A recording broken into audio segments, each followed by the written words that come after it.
Meet Mr. Jomar Ignacio, the president of the Great Dane Club of the Philippines. He has been taking care of Great Danes since 1999.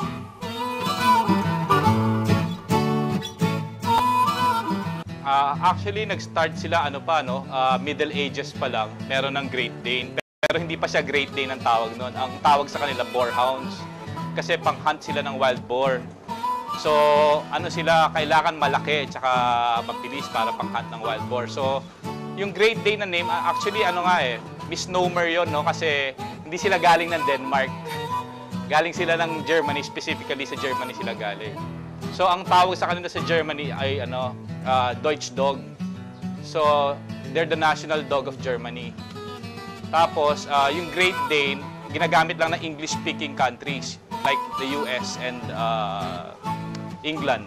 Like all other breeds, Great Danes were developed in the late 19th century during the time where breeding and dog shows were very active. By the year 1880s, Great Danes were developed in Germany from its previous role as boar hounds.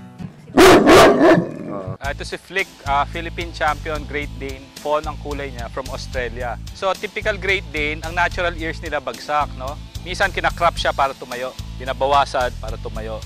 So ang head nila dapat very sculpted, yung meron silang nobility na tinatawag na may yabang. Tapos muscular shoulders, straight legs. Ang Great Dane dapat deep-chested din. Yung chest niya dapat hindi masyadong malapad, hindi rin masyadong narrow. So may adequate space dito. Tapos may tinatawag na tuck up dito. Yung malalim yung tiyan niya, gano'n. Ang hindquarters niya dapat muscular din. Tapos ang back straight dapat. Hindi kuba, hindi nagsasag.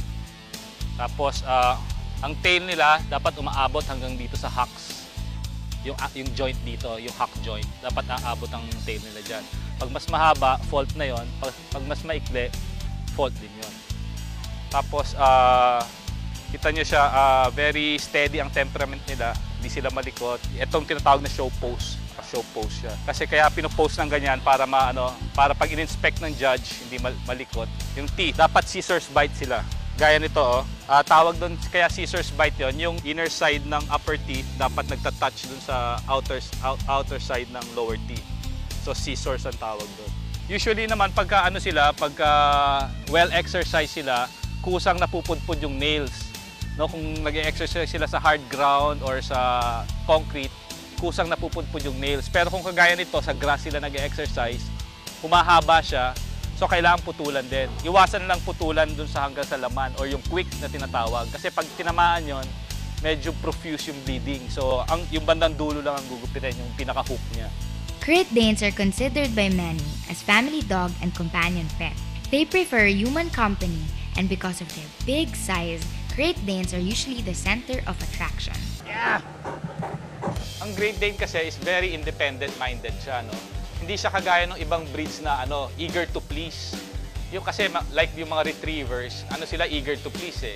Kaya kahit na paulit-ulit mo yung command sa kanila, gagawin at gagawin nila. Ang Great Dane kasi, once na natutunan niya, parang wala nang reason para ulit-ulitin pa niya. Parang ganun siya. Lumalabas yung instinct nila sa boar hunting kasi meron ako isang Great Dane. Pagkalaro niya yung Labrador namin, hinahabol niya tapos kinakagat niya sa tenga. Laro lang, tapos pinapabagsak niya. So yun, andun pa rin yung instinct nila ng pang-hunting ng wild boar. Kasi ganun talaga ang pag-hunt nila eh. Habulin nila, tapos papabagsakin nila, pero hindi nila papatayin yung boar. Ihintay nila yung mga owners para sila yung magka-capture dun sa boar. Very loyal siya, no? Very tolerant siya, hindi siya mahilig makipag-away. Pero once na, kumbaga, nagipit ka, ipoprotect ka niya. Great Danes are very adaptable. They easily adopt the kind of attitude their owners have. So if you're a lazy master, expect a lazy dog too. Great Danes are very adaptable to different climates. They just need to be safe from the elements like direct heat and rain. When it comes to diseases, these dogs are prone to bone disorder and skeletal problems. Proper feeding and nutrition is needed. Ako, binibigay ko lang sa kanila yung maintenance dog food. Kasi hindi pwede sa Great Dane na masyadong high protein. Yun nga, bibigat sila, tapos hindi kakayanin ng skeletal system nila. So, dapat i-promote mo is gradual growth. and hindi yung rapid. Kasi yung iba, inisip nila, dapat malaki kaagad yung Great Dane nila. So, binibigay nila high protein, which is the most common problem sa pag nagkaroon ng bone disorders ng Great Dane. Dahil ito pinakamabait at saka pinakamalaking aso. Medyo mahirap na masaya dahil siyempre alagaan mo maigi. Kailangan meron kang complete vitamins tsaka yung pagkain, mahusay na pagkain. Kagaya rin ng mga ibang breed, minsan may machitsyempuhan ka talagang mabagal makapick up. Sa Great Dane, meron din ganun. Kagaya nito, conformation training lang to. Yung pagtatayo, yung stock niya, yung pose, hindi malikot, hindi gumagalaw.